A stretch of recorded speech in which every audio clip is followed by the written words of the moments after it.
work because it's my passion, my ministry, and this class is all about helping folks that, like me, do what I do. It's so important, right? It's resources and access. Do you understand that that's what they keep away from our community? We don't have access. We are honored to be joined by Dr. Jamila Davis, community practitioner in residence at the Seton Hall University, one of our higher ed partners. Good to see you, Dr. Davis. Good to see you as well. Let me ask you this. You have a unique position at the university. Your background is unique and important. You spent 12 and a half years, you're sentenced to 12 and a half years for quote unquote bank fraud. It should be in quotes, it's what it is. You served 9, if you will? Yes, I served 9 years in federal prison. Now, let me get this straight. I often say that getting my Ph.D. was really difficult because I got knocked down so many times.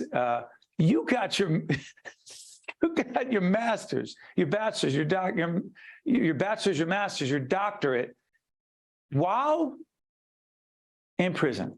I got my associates, my master's, and my bachelor's while incarcerated. And I started my coursework for my PhD while incarcerated. And I came home and was able to complete the work to do my dissertation. And then I actually got the degree. How and why? Because behind bars, I found purpose, right? So just transparency. Before my incarceration, I was chasing money. I was chasing people. I was chasing success in worldly terms. And I kind of started realizing what matters and what doesn't matter. And I had such a lengthy sentence. So I had a choice, sink or swim. I could either, just do nothing or do something with my time. So I decided that I would make the best out of my time. And that's how I ended up going back to school and getting my degrees, because I knew that that was something that people could never take away from me. Impressive doesn't even do justice to what you just described. Let me ask you this, the community practitioner in residence at Seton Hall, what does that mean? So basically, I am, the middle person between the community and higher education. So it's often good people in the community that want to do great things and impact, but they don't have the skill set and the knowledge. And a lot of them don't feel like they could even go to college or really know what's possible. So I'm there to bridge the gap. So I've been able to bring the city of East Orange in to do programs with the youth at Seton Hall. I'm now working with the Newark's Office of Violence Prevention, and we do work there at Seton Hall. So we create programs for community and allow them to take part in the higher ed experience. So interesting, because it also triggers another question for me. As it relates to female inmates, you have, in fact, developed a curriculum for female inmates. What is the curriculum and what is it intended to do, Dr. Davis? I'm glad you asked that. So when people think inmate, they just think bad people, male or female. But the truth is, females have very different reasons that bring them to prison than men.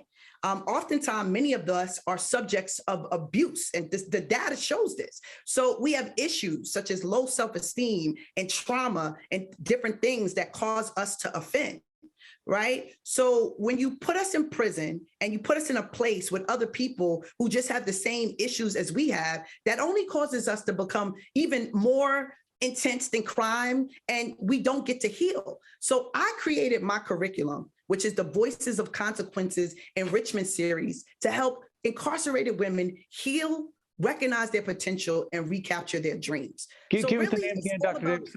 I'm sorry for interrupting. Say the name again of the curriculum. Yes, it's the Voices of Consequences Enrichment Series for incarcerated women.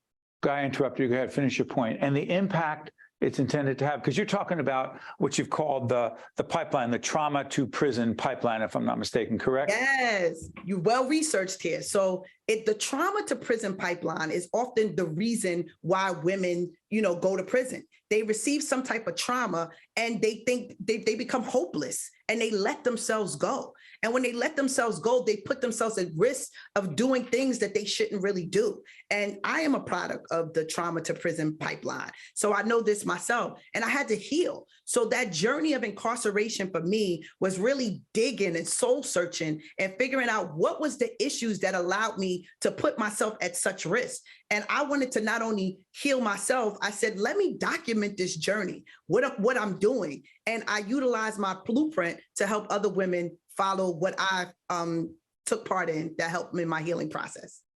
If you allow me, Dr. Davis, let me take this liberty, okay? Over your left shoulder is a framed picture of Dr. Martin Luther King. And I'm a student of leadership. I write about it, think about it, make mistakes around it every day, all the time. But when I think of Dr. King, I think of this extraordinary leader who died for a cause, the cause of civil rights. Purpose. So my question to you is this: to what degree do you believe you were put here to do this work, and it's your purpose? I believe it with everything within me. When you have a situation like I went through, and the judge banged the gavel and said, you're hereby sentenced to serve 12 and a half years in federal prison, and you don't think that you can make it, you have to have some type of encounter with your higher power to even give you the ability to go on. I wanted to die. I didn't want to be here.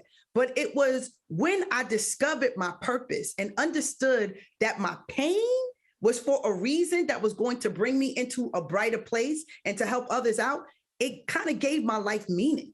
So I feel like purpose is everything. And if you're not living life for something that's really substantive, then it really doesn't mean anything at all.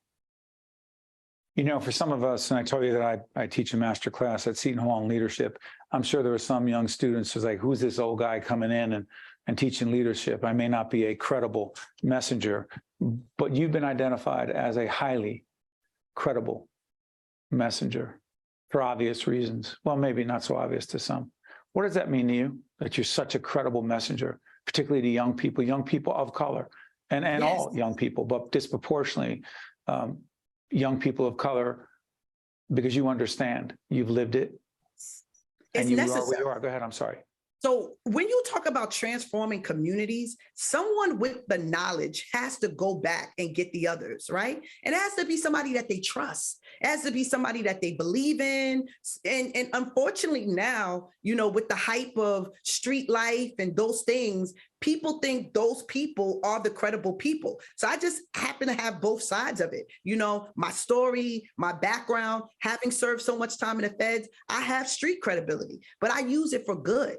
I use my street credibility to go in and speak to people. And I showed them my mistakes. I let them know, hey, I was just like you. I did this, and this. And look at what this led me to. But here, follow me. I have another route that won't cause you so much pain and heartache, and you can get the results you desire. Hey, let's try this or let's try that. And so we teach them entrepreneurship, social justice, just different things that can change their perspective and change their life. Dr. Davis, thank you. Appreciate it. Thank you so much for having me. You made a difference. You're going to continue to make a difference. That's Dr. Jamila Davis. I'm Steve Adubato. Thank you so much for watching. We'll see you next time. State of Affairs with Steve Adubato is a production of the Caucus Educational Corporation. Funding has been provided by Eastern Atlantic States Regional Council of Carpenters, RWJ Barnabas Health, PSE&G, the New Jersey Economic Development Authority, PSEG Foundation, Newark Board of Education, PNC, Grow Up Great, the Northward Center, and by Robert Wood Johnson Foundation. Promotional support provided by bestofnj.com and by Insider NJ. How do you create change? By cultivating hope. And we see that every day. In the eyes of our preschoolers, in the souls of the seniors in our Adult Day program, in the minds of the students at Robert Treat Academy, a national Blue Ribbon School of Excellence, in the passion of children in our Youth Leadership Development Program, in our commitment to connections at the Center for Autism, and in the heart of our community, the Northward Center, creating opportunities for equity, education, and growth.